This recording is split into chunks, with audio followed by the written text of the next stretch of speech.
guys. Thank you for sticking around for the end of the webinar. I think I'm done with trading for today. I was pretty active today, as you guys saw in chat. Lots of longs and shorts, mainly focusing on two main plays today. But I see actually a lot of stuff lining up for tomorrow, so I want to make sure I got plenty of time to both go over all the trades that I took today and go over the thought process behind all of them with you, and then and then also go over like what I'll be looking at tomorrow, because there's definitely quite a bit going on out there. And now we'll see how the pot stocks do, but obviously some news there is really pushing these along as well. So hopefully that'll give us some really good action to finish the week and maybe lead us into next week as well. Because it's just been nice to see things kind of moving again and getting these types of small cap plays that offer good trades, both long and short on both sides. AMC's been really active. Large caps have been pretty bullish over the last 5 or 6 days, though I haven't been as focused on those. But there's lots going on, so it should be a pretty exciting finish to the week, guys, and we should be in for a pretty good week next week as well. All right, so AMC, let's start with that.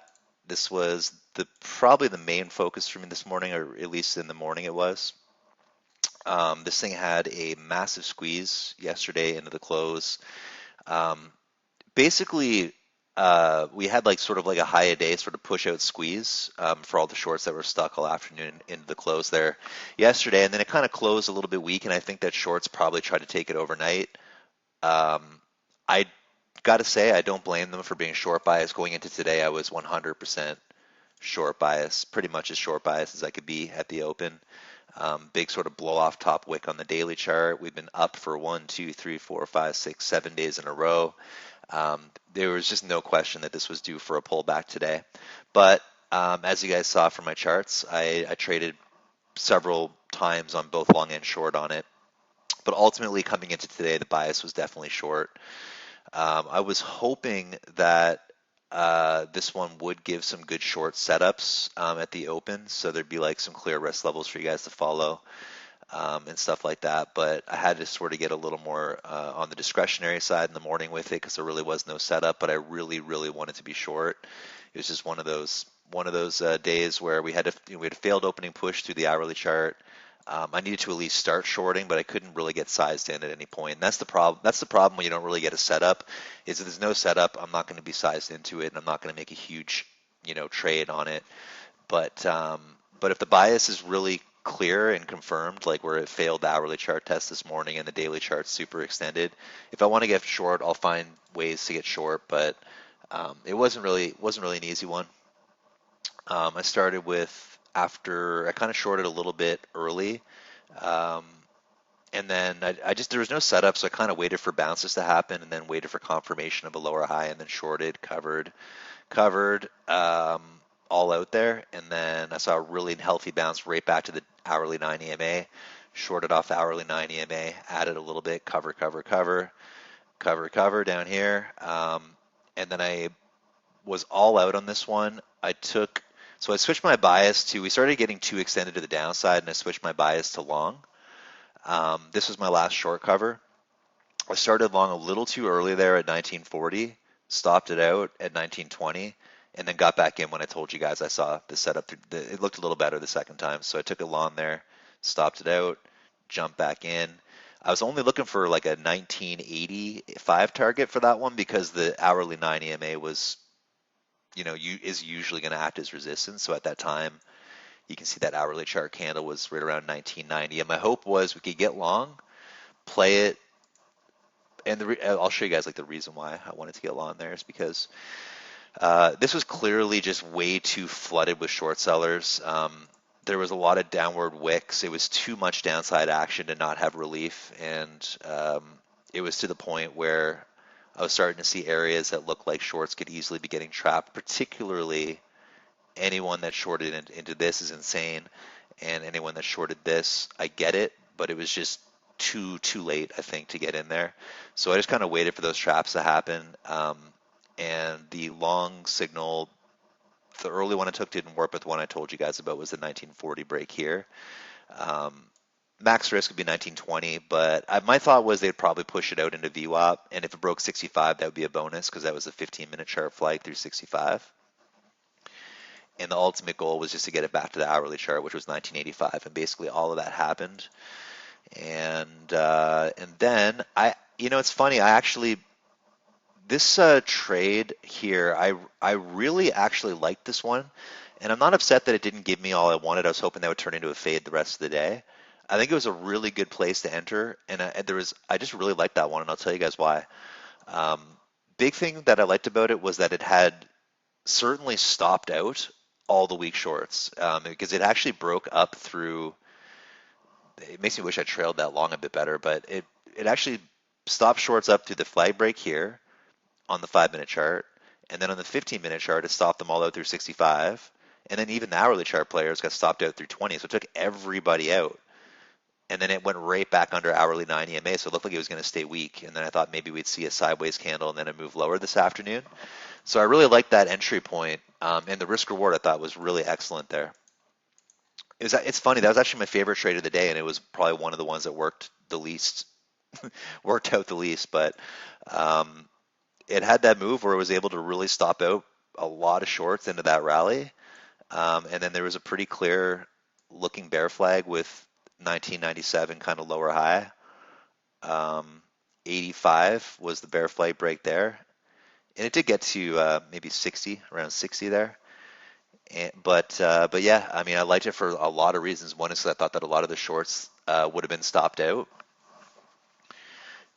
Two is even anyone that used a stop at 20 got stopped out into that high up there, so that was awesome.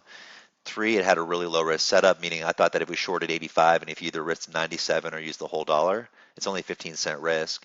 Get a couple targets into 60 if we wind up at the lower high. Sometimes these can end up fading way off. This one had potential to be a much bigger fader today, but I think the fact of the matter is this SPY is really surprising people, and the market is really strong. I think that people were expecting another down day today in the market, and there's just a ton of strength in the market, and I think it's helping a lot of things up. So yeah, even though that was not that particular trade didn't work out the best, it got a couple of targets. I shorted 80, basically 86 break. Got some covers of 75, low 70s, low 60s. I had to stop out the rest of the trail a little bit near break even, just a little bit over, and then I didn't trade it again for the day. But I figured if it was going to be a short today, that was going to be the spot. And like I said, I really like the spot. And it's just, yeah, it's really too bad I didn't wind up with a lower high here. That could have been one to even add into over here and then really trail it out. So that didn't happen today, but maybe tomorrow. When I came back from lunch, guys, and I saw that it was over hourly 9 EMA, I thought that it looked too extended. I thought it looked too up for the long, and I didn't like it short anymore because it was over hourly. So I kind of from there, I just decided that the buy, like, there wasn't a strong enough edge to bother trading it in the afternoon. So I switched my focus over to TKAT. Um, with TKAT, I made a lot of moves on this one. Some little bit sloppy spots in it, but overall came out really well in this. Shout out to Six Trader for the long idea. That was not my idea, but I saw when he posted it, I looked at it, I liked it, I made a split decision to take it. The main reasons why I did that was because, first of all, the volume was really low, so I didn't trade any size on it. I only bought 3,000 shares. That's not a lot of shares, and I sold 500 at a time, so that's small for me. Um, but still, that still like a great trade, and the average exit was something around like 305, so it's pretty good. And the big thing though was there wasn't a lot of volume, so I don't get confident to buy size when there's no volume.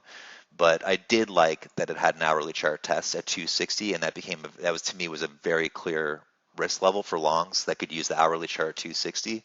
So if it did work out, is a possibility that it would work out really well. If it didn't work out, no big deal. Maybe risking $300 to make 1,200 sort of thing, right? So, yeah, 66 was the higher low. I wasn't really watching it. He mentioned it. I pulled it up. Honestly, it looked good. I thought it looked good. The volume was low though, but it did end up pulling through. So I took that long, and then after I sold the long, which was long, sell, right there, I flipped to short. That was the first short signal that I saw on it.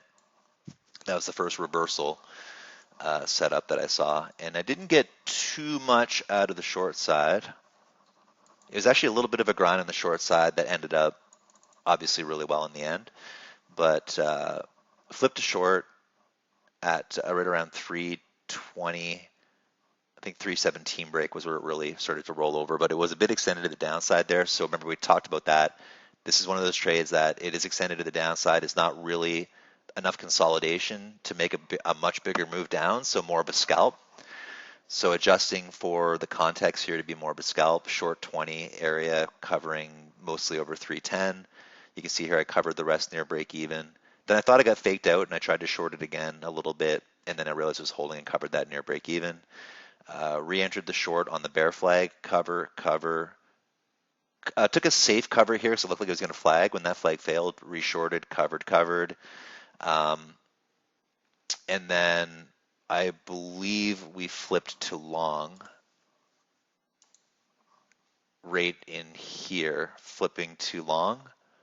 Yeah, flipped to long right there, 320 break. This is where I was sure that shorts were going to stop out. How did I know? Because that's where I was going to stop out my short. So, yeah, that to me that was a spot, guys, where, like I said, the hourly chart was extended. The context was not a buy and hold long. It was definitely a scalp, but there's money to be made in those. So, scalped it long. Didn't do great on that first one. It was a little bit extended when I bought it in a little early, so I scalped it out. I scalped some of it out of the money, and then I bought it again on the next flag that looked a little better. Sold.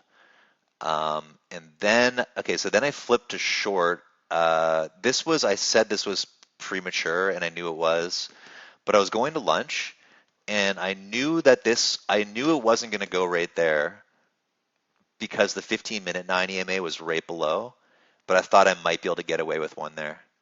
I was hoping I would just get away with it. The 15-minute chart was still holding. It was a 5-minute chart reversal, but the 15-minute chart was right there. And I just didn't want to come back from lunch and see it at 280 like it is now and have missed it, so I took a small position. Um, I was kind of hoping it would just consolidate while I was gone. I took a small position short there and left the desk. And I saw a lower high at 29, so I put my stop over 29. It didn't get down far enough. I wasn't here to take covers there, so it took me out into the push over 29 for a loss, and then I totally believed after that flag failed that it was an easy short for the rest of the day. This is a big fail flag on the 15-minute chart up here, and a pretty clear reversal through 310 was the break, the full break, but 317 was the sort of the failed flag reversal point. However, like I said, guys, I didn't really think it broke the best way. This would have looked a lot better if it did a lower high here and then broke over here, trend break plus lower high. You get a little more confirmation of the lower high, and you get a better look on the 15-minute chart. You get that inside candle confirming support at 17. You get more longs that move their stop up there. Then when it breaks it on the next one, you get a bit of a bigger move. I'm not really big on, I don't like when I have to take a position and then sit through a bounce and then hope that it doesn't hold a higher low and flag. I try to not to put myself in that position as much as possible, but sometimes if I'm confident that I'm on the right side of the trade, I will start shorting, even if it's a little bit premature, because I believe thoroughly that I am on the right side of the trade. And this one, I was, with the hourly chart being as extended as it was, and after those two failed flag attempts, I was pretty positive this was going to be a fader, and I managed to hang on to that one for some hourly chart targets in the mid to high 80s, and I could have even got a little more out of it if I trailed it a bit better. But yeah, I did a lot of trading today, guys. Really good examples here, though, of being able to flip bias on the fly, going from long to short, depending on what the context is intraday on the stock. I really wish I could have got some action there in MULN, but it was so I saw something really good in the morning on it, and I just didn't act on it. I mentioned the hidden seller at 23. It looked like it kind of trapped early longs in the morning, and I thought I really, really was close to a 320 short. Gosh, that would have been a great way to start the day because it really faded nicely. The only concern there was that the 5-minute chart wasn't set up for reversal yet. A lot of the time you're going to see a bounce and a lower high here and a better entry over here. But it was right in here where it tested 328 and then it held here. And then a ton of buyers came in at 23, and I could just clearly see that there was a seller at 23 that just sort of stuffed it completely. My gut said short that right now. I didn't have the borrow ready. I didn't have the borrow. I didn't take a borrow at all on it today. To be fair, I guess I could have tried it over here, but I felt like at that point I usually would want to see a little bit more consolidation. Or I guess I did have a little bit of a fail flag. So if I was really thinking short, yeah, there was another chance there at 315, but I wasn't aggressive enough, and I think I was pretty busy with AMC by that point. So I was short bias MULN this morning based on based on the daily chart, which we still really haven't gotten a daily chart 9 EMA test yet. Um, it's at 260. We did break yesterday's lows, but and we did have a move here where we got most of the shorts out, so that was sort of like a little bias flip point right there, where a little too downside extended, needed a correction, it needed to breathe a bit, and we pushed shorts out up there. And I was actually thinking, well, now if it basically the concern though is like it needs to anyone that bought long in here, or even chase this up, um, we need to stop them out first. And then I was thinking, well, if it stops them out and then we come back up and flag, that might be interesting for a setup. But by the time it got up there was no time left to go after that, and it never actually broke the flag line. And now it's weak again. So yeah, and we're back under the hourly chart. So that might have just been a sort of like a run the stops on the shorts kind of move. And yeah, and I mean, who knows? We might end up heading back towards that daily 9 EMA tomorrow, but or Friday. But ultimately, I'm not completely saying this isn't going to be a long again. It is possible, but the first step always is back over hourly 9 EMA support and then set up a multi-day flag. And I still think there's plenty of longs in this who have outlandish, unrealistic price targets who still need to get taken out of it. So usually what I like to go for is like if there's going to be a secondary long is first need a bigger correction on the daily chart. Then if it holds a daily 9 EMA, we start looking for a flag to form off that level, which could take a few days. So yeah, I got something going on again today right near the close, guys, so I don't have all the time in the world, but that's basically every thought process I had today. Between AMC and TKAT, unfortunately didn't get to trade MULM, but I see a couple spots there. The early short would have been okay. Playing for the squeeze, maybe. I don't think I would have taken that one. I wasn't really seeing any indication that there was any chance of a long today on it, and it was under hourly 9 EMA. I wasn't watching it. I don't think I would have taken that spot, though. Alternatively, since I missed the morning short, I could have looked to play maybe 310 or the hourly chart break of 307 just recently, but I don't think there's enough time in the day to really let that play out. So probably best bet is to come back to that one. Yeah, probably come back to that one tomorrow is probably the best bet. I do have to run, but thank you all for tuning in today. I hope you enjoyed the webinar, and I'll see you guys tomorrow morning. Cheers.